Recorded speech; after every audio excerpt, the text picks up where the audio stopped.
Olá, aluno do 8º ano, aqui é a professora Moísa e hoje daremos continuidade ao PET do 4º bimestre de Língua Portuguesa. Estou aqui na página 5, semana 2. Coloque em destaque no seu material impresso ou no seu caderno o tema de nossa aula, que é o texto reivindicatório e propositivo. Vamos na leitura inicial? Olá, tudo bem? Teremos uma semana bastante produtiva. Aproveite ao máximo o aprendizado. Breve apresentação. Faça um resumo a partir das marcações em rosa e azul e a partir da explicação. Texto normativo é aquele que integra um conjunto de regras, normas e preceitos. Destina-se a direcionar o funcionamento de um grupo ou de uma determinada atividade. Normativo é tudo aquilo que estabelece regras ou normas. Um texto afixado na portaria de um prédio, estabelecendo regras e padrões de conduta, é um texto normativo. As leis também são textos normativos. Estabelecem os direitos, deveres e punições para a sociedade.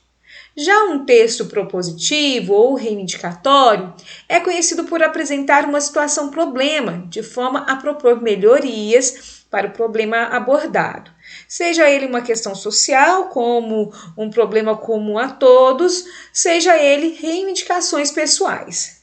A carta de reclamação, um texto reivindicatório propositivo, é um gênero textual usado em situações de comunicação nas quais o cidadão deseja externar alguma injustiça, insatisfação, algo que julgue ser impróprio ou errado.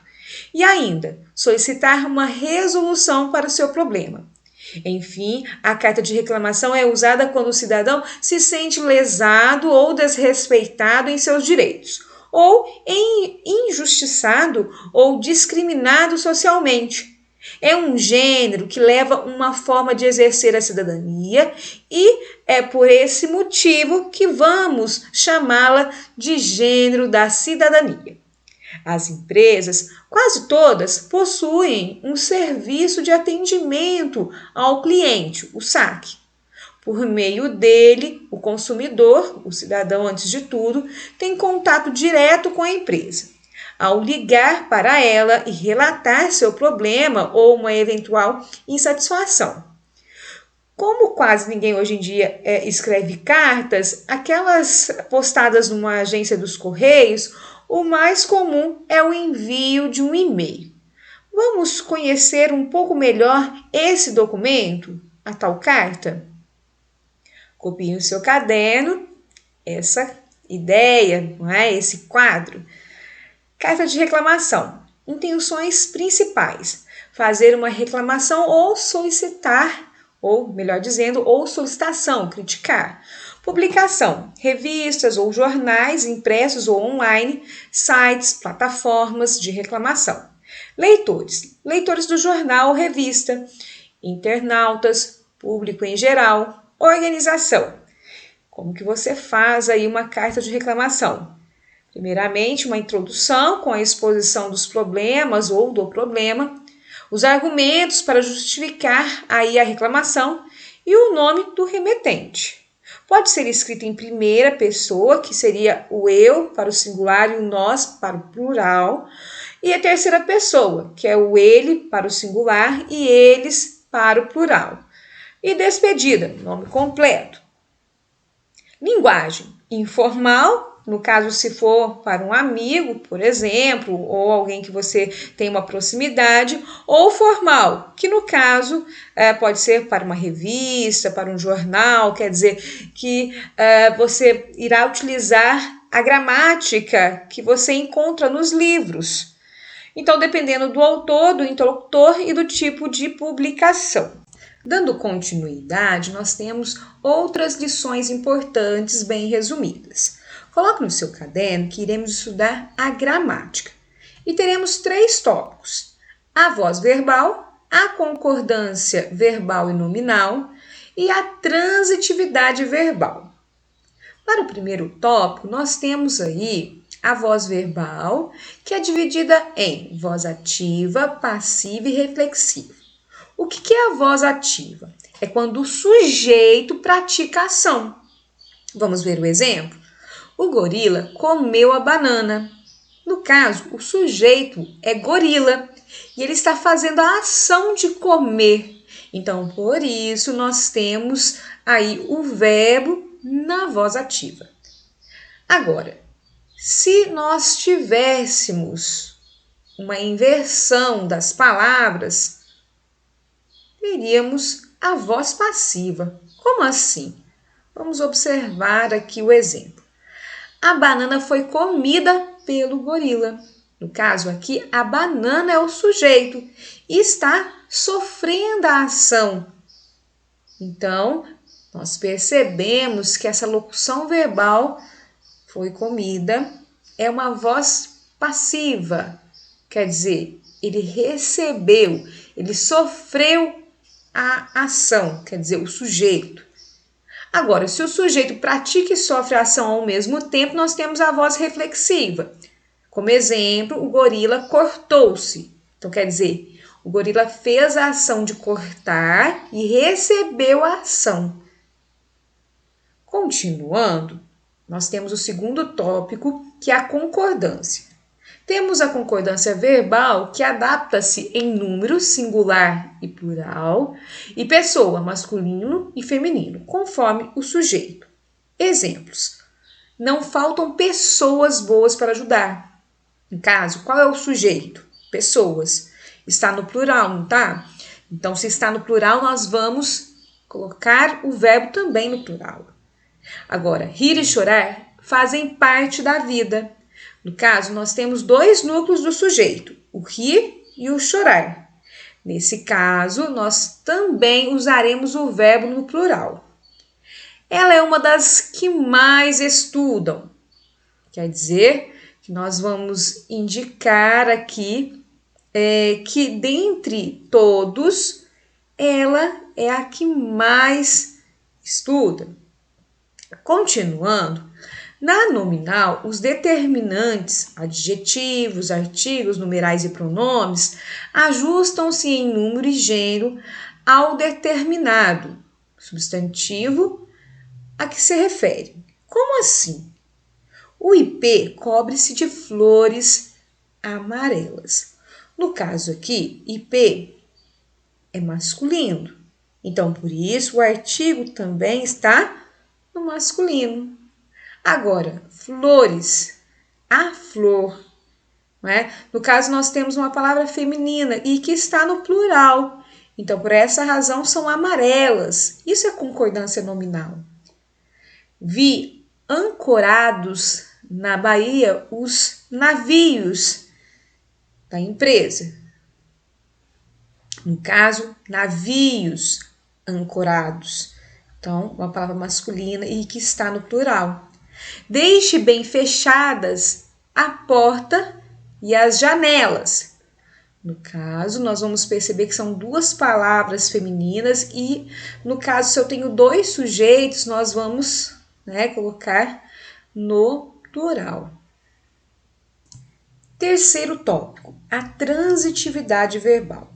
Diz a respeito à necessidade ou não de complemento ao verbo. Verbos intransitivos têm sentido completo, dispensam complemento. Como assim? Quando fazemos a leitura do exemplo, vamos perceber. Nossas encomendas chegaram.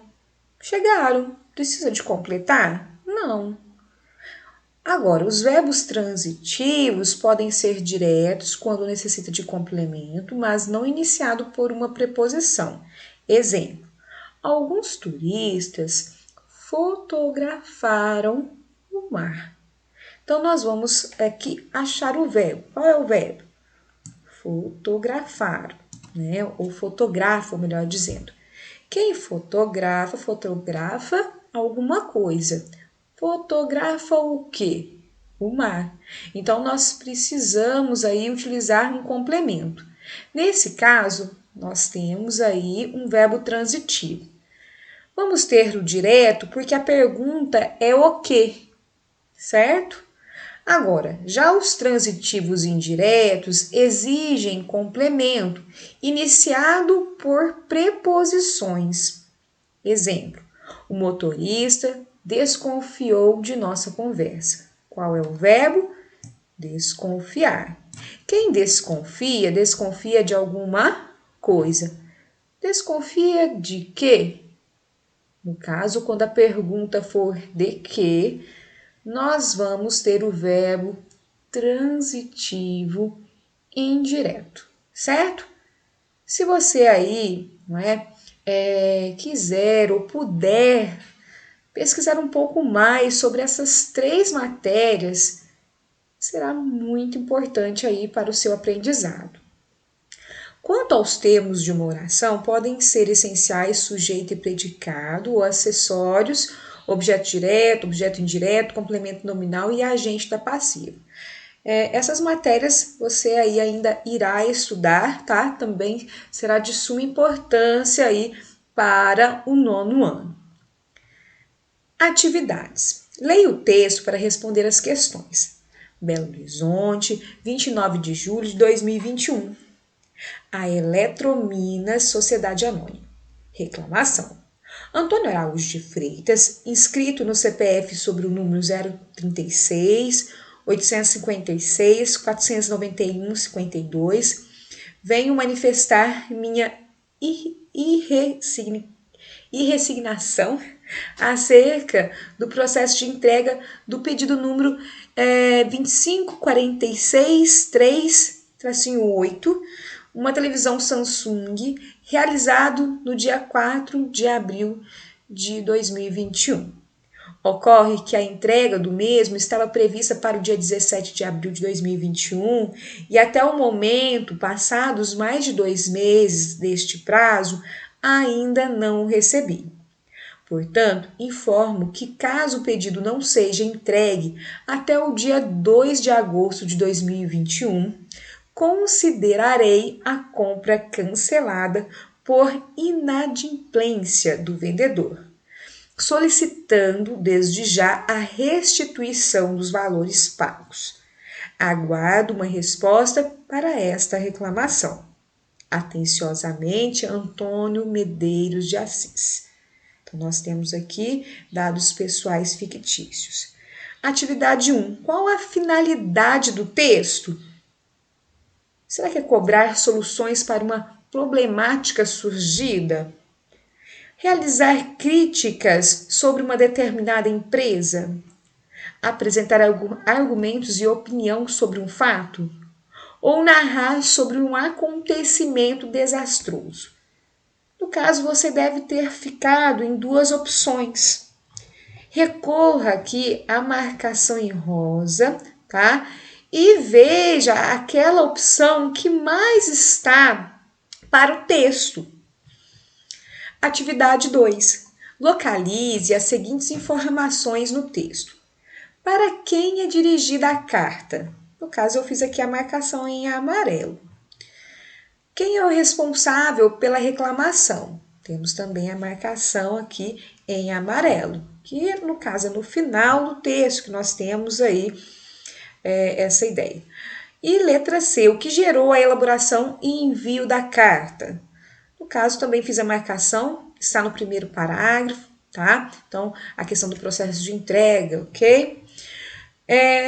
Número 3.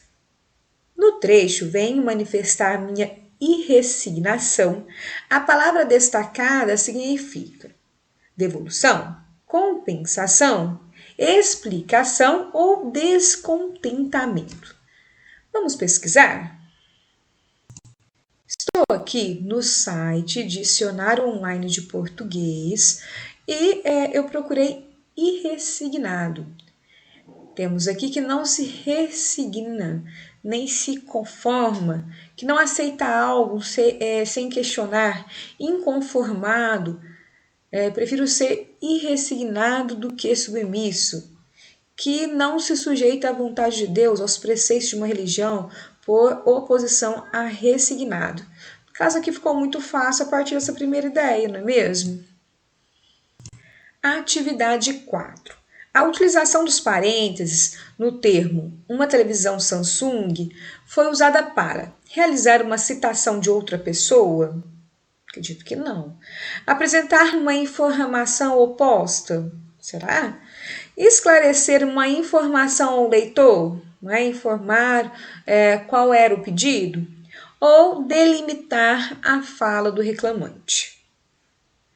Atividade 5. Qual foi o argumento utilizado pelo remetente para mostrar à empresa que sua insatisfação realmente é fundamentada em fatos? Eu grifei aqui em azul, tá? É só você prestar bastante atenção aí no seu material. Atividade 6. No trecho, ainda não o recebi, o pronome destacado refere-se à data, ao produto, ao prazo ou à entrega. O caso está no masculino, então nós ficamos com duas opções. Depois voltamos aqui e percebemos que está relacionado com o pedido, certo? No caso, o pedido ele pode ser aqui, qual das duas palavras? Produto, prazo, fácil, não é mesmo? Atividade 7. No trecho, portanto, informo que a palavra destacar introduz uma explicação, adição, consequência ou conclusão. Vamos perceber aqui que está mais no final. Então, pode ser que tipo de ideia, não é introduzida. Atividade 8. Segundo o texto, letra A, Antônio está decidido em não aceitar mais o produto comprado? Letra B. Apesar do desgosto, Antônio proporciona uma oportunidade à loja? Letra C. A loja se prontificou a entregar o produto ao consumidor? Ou letra D. Antônio fará a devolução do dinheiro caso não receba o produto. Então aqui perceba que ele fala que caso o pedido não seja entregue até o dia 2, então ele dá um prazo. Então, ficou fácil aí a sua resposta. Atividade 9. Antônio começa seu texto com o verbo em qual voz? Justifique. Então, nós temos aqui a primeira linha. Antônio Araújo de Freitas, aí temos uma informação entre vírgulas. Venho manifestar. No caso, venho é o verbo. No caso, ele vem manifestar, então ele está fazendo uma ação. Então, nós temos a voz ativa ou a voz passiva. Justifique aí a sua resposta. Dessa forma, nós finalizamos essa videoaula. Espero que você tenha gostado. Tenha uma boa semana e um grande abraço.